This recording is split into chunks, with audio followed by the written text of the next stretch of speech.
Social মিডিয়াতে আমরা যা দেখি যা শুনি সবকিছু বিশ্বাস করার কিন্তু অ্যাকচুয়ালি কোনো গ্রহণযোগ্যতা নাই। বাংলাদেশে আমি যেখানে বড় হয়েছি বা যেখানে আমি আমার জন্ম, সেইখানে আমার সকালই ঘুম ভাঙতে হচ্ছে মন্দিরের ঘন্টার শব্দ শুনে অথবা আপনার উলুধ্বনির যে শব্দ শুনে।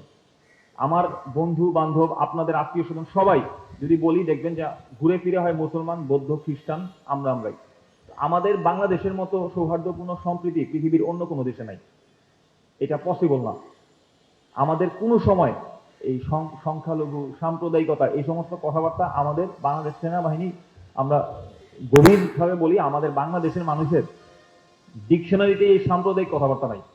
বাট আমরা এই যে কিছু মহল নিজস্ব কার্যগুলি চরিতার্থ করার জন্য এই ধরনের মানে সিচুয়েশন ক্রিয়েট করার চেষ্টা করে যে উনি হিন্দু, উনি মুসলমান, উনাকে এইভাবে অপমান করা হলো, উনাকে এইভাবে ইয়ে করা হলো। এই জিনিস ব্যক্তিগত শত্রুতার জের ধরে কেউ যদি কোনো কার্যবলী সম্পাদন করে ওইটাকে সাম্প্রদায়িক লাইনে প্রবাহিত করতে চায়, এটা কিন্তু একটা গর্হিত অপরাধ। তো আমাদেরকে বুঝতে হবে, ঠান্ডা মাথায় চিন্তা ভাবনা করতে হবে কেন সিচুয়েশনটা হলো, কি কারণে হলো।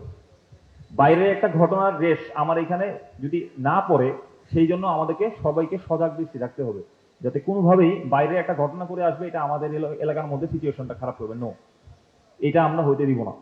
এটার জন্য আপনাদের সবার আন্তরিকতা খুব জরুরি। যদি আপনাদের কোথাও কোনো মনে হয় যে এখানে একটা গুজব বা একটা ঘটনা শুনলাম এটা সত্যি না মিথ্যা, আমাদের সাথে কন্ট্যাক্ট করবেন, আমরা জেনে আপনাদেরকে জানাবো।